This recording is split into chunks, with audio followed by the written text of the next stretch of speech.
People make time for everything and everyone else in their life, but they never make time for themselves. If you go up to someone who you know and say, like, would you like to catch up for coffee? Let's do coffee. They're like, oh, I can't this week, but I can next week. How about Thursday, 7 p.m.? Perfect. I'll see you at this place. When was the last time someone is willing to take time out of their life to spend time with themselves? So if I wanted to get to know you, and we've had one dinner, and we had a great conversation, we're spending time here. If I wanted to get to know you, I would have to spend time with you. We'd have to meet up for coffee, a glass of wine. If I really want to get to know you, maybe we meet up once a week. Every Friday night, we go out for a glass of wine, we chat for a couple of hours. After a year, I'd get to know you really well, you get to know me really well. But it requires me spending time with you. So if you want to get to know yourself, you need to spend time with yourself. But in a way that you can inquire, right? So people say to me things like, oh, I walk my dog in the park, that's my time with myself. And I'm like, no, it's not. That's you walking the dog.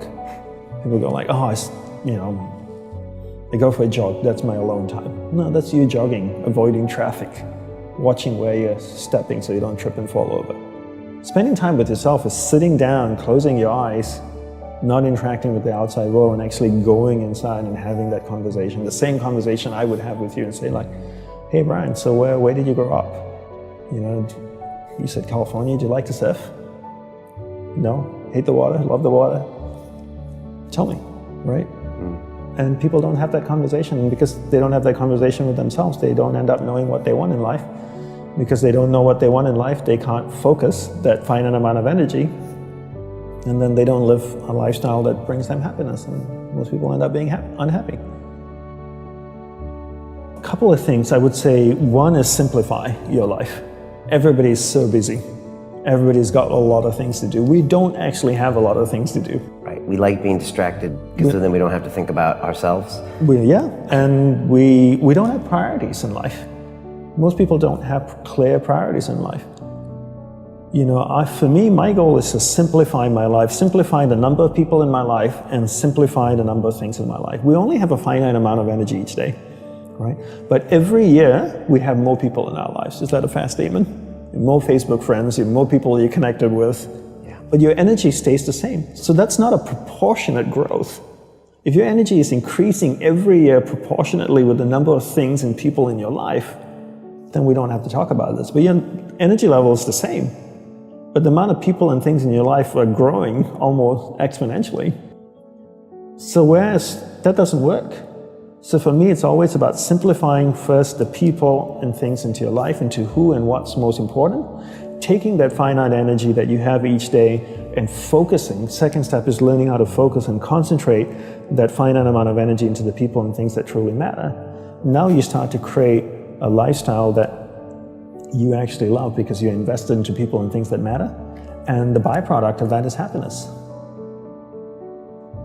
And you said happiness is not a goal. Is that correct? Yes, happiness is not a goal. And if you ask most people, what do you want in life? They say, I want to be happy.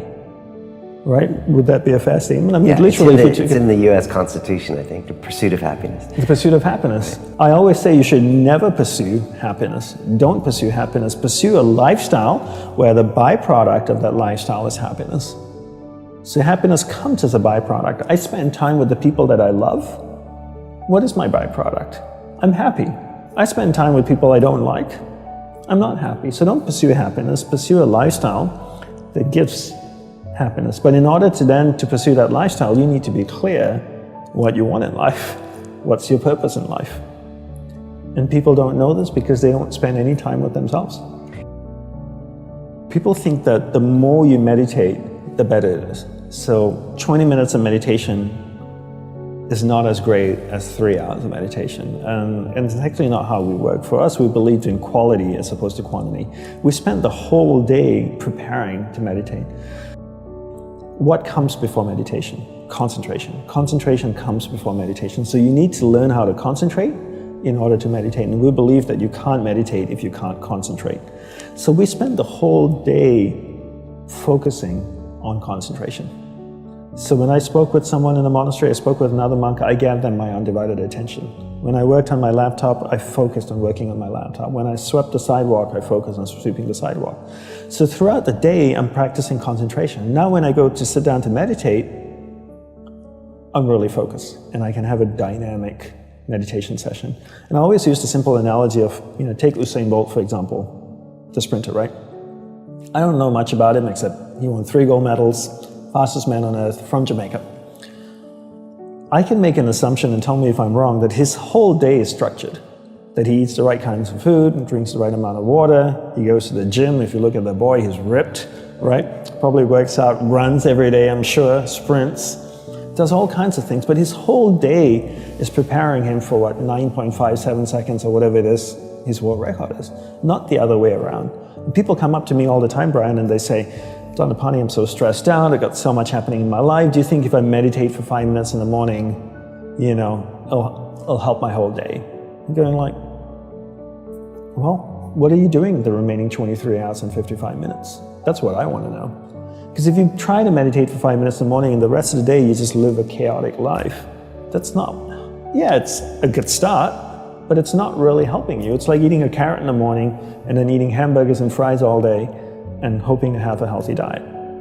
You have to understand that your whole day, your lifestyle is what's going to support your meditation practice at the start, and then your meditation practice grows, and then it turns around and supports your lifestyle. Right. But not the other way around. You don't create a meditation practice to support your lifestyle. You create a lifestyle first, meditation second.